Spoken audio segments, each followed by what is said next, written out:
100 വർഷത്തെ നിശബ്ദമായ നാശത്തിൽ ഭൂമി ഒരു മണൽക്കാടായി മാറി.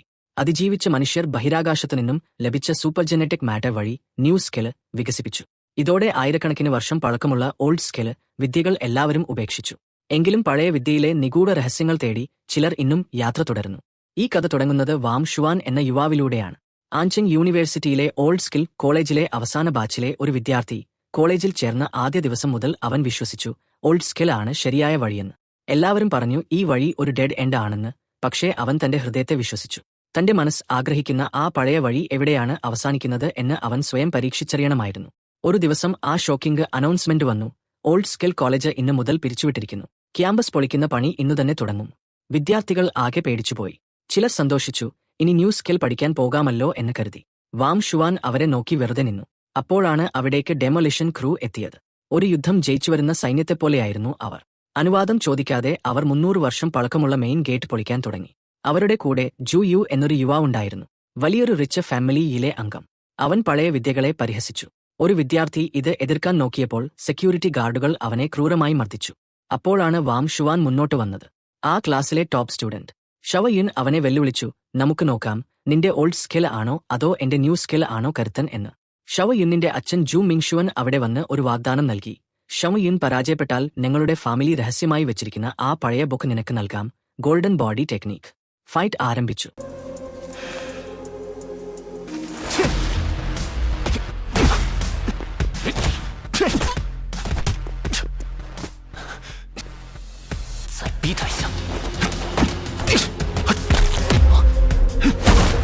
ഷവയുൻ തന്റെ ന്യൂ സ്കിൽ പവർ ഉപയോഗിച്ചു. അവന്റെ ശരീരത്തിൽ നിന്ന് ഒരു ബ്ലൂ മിസ്റ്റ് പോലെ ഒരു എനർജി പ്രവഹിച്ചു. അത് വാം ഷുവാന്റെ മനസ്സിനെ പൂട്ടാൻ ശ്രമിച്ചു. പക്ഷേ വാം ഷുവാൻ തന്റെ ഓൾഡ് സ്കിൽ പവർ പുറത്തെടുത്തു. Thunder spell. ശരീരത്തിലെ ഓരോ കോശത്തെയും തമ്മിൽ കണക്ട് ചെയ്തുകൊണ്ടുള്ള ഒരു പുരാതന വിദ്യയായിരുന്നു അത്. അവൻ ആ നീല പുകയെ തന്റെ പവർ കൊണ്ട് തകർത്തെറിഞ്ഞു. ഷവയുന്നിന്റെ പവർ പാടെ തകർന്നു. അവൻ നിലംപതിച്ചു. വാം ഷുവാൻ ജയിച്ചു. അവന്റെ ക്ലാസ്സിലെ കുട്ടികൾ സന്തോഷം കൊണ്ട് ആർപ്പു വിളിച്ചു. ഓൾഡ് സ്കിൽ തോറ്റുപോയിട്ടില്ലെന്ന് അവൻ തെളിയിച്ചു. ഷവ മിങ്സുവാൻ തന്റെ വാക്ക് പാലിച്ചു. ആ പുരാതന ലിഖിതം golden body technique Wang Xuan നൽകി. ഇത് എടുത്തോളൂ, നീ വിജയിക്കുന്നത് കാണാൻ എനിക്ക് ആഗ്രഹമുണ്ട്, അദ്ദേഹം പറഞ്ഞു. പക്ഷേ കൂടെ ഒരു കർശന നിർദ്ദേശവും നൽകി. നിങ്ങൾക്ക് വെറും 2 മണിക്കൂർ സമയം തരുന്നു. നിങ്ങളുടെ സാധനങ്ങളുമായി ഇവിടുന്ന് ഇറങ്ങണം. സമയമായാൽ ഇവിടെ ഒന്നും അവശേഷിപ്പിക്കരുത്. പോസ്റ്റ് ഗ്രാജുവേഷൻ ശേഷം അവർ കോളേജ് വിട്ടു.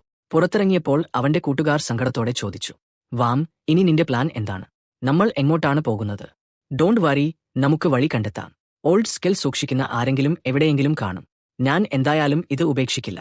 ആൻചെങ് യൂണിവേഴ്സിറ്റിയിലെ ആ പഴയ കോളേജ് പൊളിച്ചതിന്റെ പിറ്റേന്ന് തന്നെ വാം ഷുവാന് ഒരു സർപ്രൈസ് ലഭിച്ചു. സിംഗ് ജി ഗ്രൂപ്പ് എന്ന ഒരു വലിയ കമ്പനിയുടെ ഓഫീസിലേക്ക് അവൻ ഒരു ഇൻവിറ്റേഷൻ കിട്ടി. അവിടെ ചെന്നപ്പോഴാണ് അവൻ ഒരു വലിയ സത്യം അറിഞ്ഞത്. ആ കമ്പനി വെറുമൊരു ബിസിനസ് സ്ഥാപനമല്ല, അതിന് പിന്നിൽ ഹിഡൻ പാത്ത് എന്നൊരു രഹസ്യ സംഘടനയുണ്ട്. അവർ ഓൾഡ് സ്കിൽ സംരക്ഷിക്കുന്നവരായിരുന്നു. വാം ഷുവാൻ വരുമെന്ന് അവിടുത്തെ ക്യാപ്റ്റന് നേരത്തെ അറിയാമായിരുന്നു. കഴിഞ്ഞ ദിവസം ഷമയുന്നിനെ അവൻ പരാജയപ്പെടുത്തിയത് അവർ നിരീക്ഷിക്കുന്നുണ്ടായിരുന്നു. വാം ഷുവാന്റെ കഴിവിൽ വലിയ സാധ്യതകൾ കണ്ട അവർ അവനെ തങ്ങളുടെ ടീമിൽ ചേരാൻ ക്ഷണിച്ചു. നിലവിൽ ഓൾഡ് സ്കിൽ ഏകദേശം തകർന്നു കഴിഞ്ഞിരുന്നു. ഹിഡൻ പാത്തിന്റെ പഴയ ട്രെയിനിംഗ് രീതികളും പവറിലേക്കുള്ള വഴികളും പോലും നഷ്ടപ്പെട്ടിരുന്നു.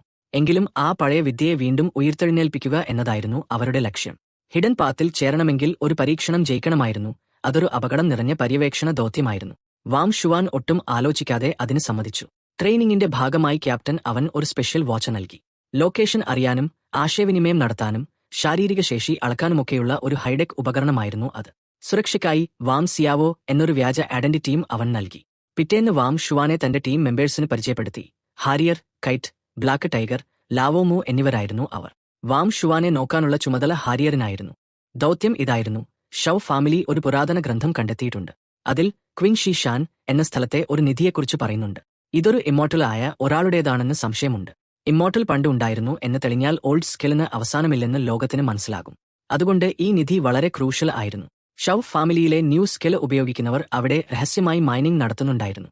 ലക്ഷ്യസ്ഥാനത്ത് എത്തിയപ്പോൾ അവിടുത്തെ അണ്ടർഗ്രൗണ്ട് പാലസ് മാപ്പ് അവരുടെ കയ്യിലുണ്ടായിരുന്നു. പ്രവേശന കവാടത്തിൽ കാവൽ നിന്നിരുന്ന റോബോട്ടിക് വാഹനങ്ങളെ അവർ തന്ത്രപൂർവ്വം നിർവീര്യമാക്കി. കൊട്ടാരത്തിനുള്ളിൽ ഷൗ ഫാമിലിയിലെ യങ് മാസ്റ്റർ ഒരു പുരാതന ഗുഹയും അതിലെ നിധിയും കണ്ടെത്തിക്കഴിഞ്ഞിരുന്നു. അവർ അത് എടുത്തു പുറത്തേക്ക് വരാൻ തുടങ്ങിയപ്പോഴാണ് തങ്ങളുടെ കാവൽ വാഹനങ്ങൾ തകർക്കപ്പെട്ട വിവരം അവർ അറിയുന്നത്. ശത്രുക്കൾ അടുത്തുണ്ടെന്ന് അവർക്ക് മനസ്സിലായി. ആ സമയം വാം ഷുവാന്റെ ടീം അവരെ അറ്റാക്ക് ചെയ്തു. വല്ലാത്തൊരു യുദ്ധം തന്നെ അവിടെ നടന്നു.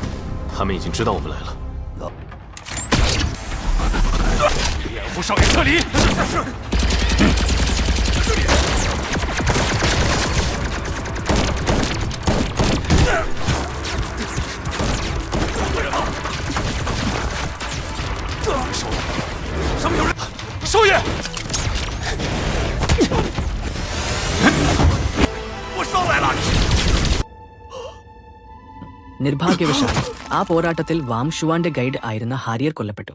ഇത് ക്യാപ്റ്റനെ വല്ലാതെ ദേഷ്യം പിടിപ്പിച്ചു. ഹാരിയറിന്റെ മരണം വെറുതെയാകരുത് എന്ന് ഉറപ്പിച്ച അവർ ശത്രുക്കളെ പിന്തുടർന്നു. ഒടുവിൽ വാം ഷുവാൻ നേരിട്ട് പോരാട്ടത്തിനിറങ്ങി. തന്റെ കരുത്തുറ്റ ഓൾഡ് സ്കിൽ ഉപയോഗിച്ച് കടുത്ത പോരാട്ടത്തിനൊടുവിൽ വാം ഷുവാൻ ആ ഗോൾഡൻ ബുക്ക് അടങ്ങിയ ബാഗ് സ്വന്തമാക്കി. ഗുഹയ്ക്കുള്ളിലെ ആ കടുത്ത പോരാട്ടത്തിനിടയിലാണ് വാം ഷുവാൻ ഒരു സീക്രട്ട് റൂം കണ്ടെത്തുന്നത്. എല്ലാവരും ആ അറയിലേക്ക് നീങ്ങി. അവിടെ വെച്ച് അവർ അതിപ്രധാനമായ ഒരു വസ്തു കണ്ടെത്തി. പുരാതനമായ ഫാങ് വംശജരുടെ അതിശക്തമായ ഒരു ആയുധമാണിതെന്ന് അവർ തിരിച്ചറിഞ്ഞു. ഷൗ കുടുംബത്തിലെ യങ് മാസ്റ്റർ ഇത് സ്വന്തമാക്കാൻ നോക്കിയെങ്കിലും വാം ഷുവാൻ അവനെ തടഞ്ഞു. കയ്യിൽ തോക്കുകൾ ഇല്ലാത്തതുകൊണ്ട് അവർ നേരിട്ടുള്ള പോരാട്ടത്തിലേക്ക് കടന്നു. ആ പോരാട്ടത്തിൽ വാം ഷുവാൻ വിജയിച്ചു. അവൻ ആ നിധി കൈക്കലാക്കി. ആ നിധി കയ്യിലെടുത്തതും പെട്ടെന്ന് അന്തരീക്ഷത്തിൽ ഒരു മാറ്റം സംഭവിച്ചു. എവിടെ നിന്നോ ഒരു ശബ്ദം കേട്ടു. അതൊരു ആൽക്കെമി ഗൈലനാനന്റെ ശബ്ദമായിരുന്നു. വായുവിൽ ഒരു ഗോൾഡൻ ലൈറ്റ് പ്രത്യക്ഷപ്പെടുകയും അതൊരു മാസ്റ്ററുടെ രൂപമായി മാറുകയും ചെയ്തു. മരിച്ചുപോയ ആ മാസ്റ്ററുടെ ഒരു അവശേഷിക്കുന്ന ആത്മാവ് ആയിരുന്നു അത്. ആ രൂപം വാം ഷുവാന് ആ പുസ്തകത്തിലെ വിദ്യകൾ കാണിച്ചുകൊടുത്തു. വാം ഷുവാൻ അത് പെട്ടെന്ന് തന്നെ മനസ്സിലാക്കി എടുത്തു. അതോടെ അവന്റെ ശരീരത്തിലെ കരുത്ത് വല്ലാതെ വർദ്ധിച്ചു. വാം ഷുവാൻ ആ പുസ്തകവുമായി തിരികെ ക്യാപ്റ്റന്റെ അടുത്തെത്തി അത് കൈമാറി. ഇതാണ് ഏറ്റവും വാല്യൂബിൾ ആയ നിധി എന്ന് ക്യാപ്റ്റൻ പറഞ്ഞു. അതേസമയം മറ്റൊരു വശത്ത് ന്യൂ ബുക്ക് അലയൻസ് എന്ന സംഘടന വലിയൊരു നീക്കത്തിന് തയ്യാറെടുക്കുകയായിരുന്നു. പഴയ വിദ്യകളെ പൂർണ്ണമായും ഇല്ലാതാക്കി ലോകം കീഴടക്കുക എന്നതാണ് അവരുടെ പ്ലാൻ. അവരുടെ കമാൻഡർ തന്റെ ഏജന്റിന് കർശന നിർദ്ദേശം നൽകി, ഒരിക്കലും പരാജയപ്പെടരുത്. പരാജയപ്പെട്ടാൽ അതിന്റെ പരിണിതഫലം ഭയങ്കരമായിരിക്കും. ദൗത്യം കഴിഞ്ഞ് തിരികെ എത്തിയ വാം ഷുവാൻ ക്യാപ്റ്റൻ വലിയൊരു സർപ്രൈസ് നൽകി. അവൻ ഔദ്യോഗികമായി ഹിഡൻ പാഥിന്റെ ഭാഗമായിരിക്കുന്നു. ദൗത്യത്തിനിടയിൽ കിട്ടിയ ആ ഗോൾഡൻ ബുക്ക് ക്യാപ്റ്റൻ അവൻ തന്നെ സമ്മാനമായി നൽകി. ഇത് പഠിക്കുന്നത് വളരെ അപകടകരമാണ്, ഓരോ ചുവടും വളരെ ശ്രദ്ധിക്കണം എന്ന് ക്യാപ്റ്റൻ അവൻ മുന്നറിയിപ്പ് നൽകി. ആ പുസ്തകത്തിലെ വിചിത്രമായ ചിഹ്നങ്ങൾക്ക് 30 വർഷം മുമ്പ് നടന്ന ഏതോ വലിയൊരു സംഭവവുമായി ബന്ധമുണ്ടെന്ന് ക്യാപ്റ്റനും മറ്റു മാസ്റ്റർമാരും തിരിച്ചറിയുന്നു.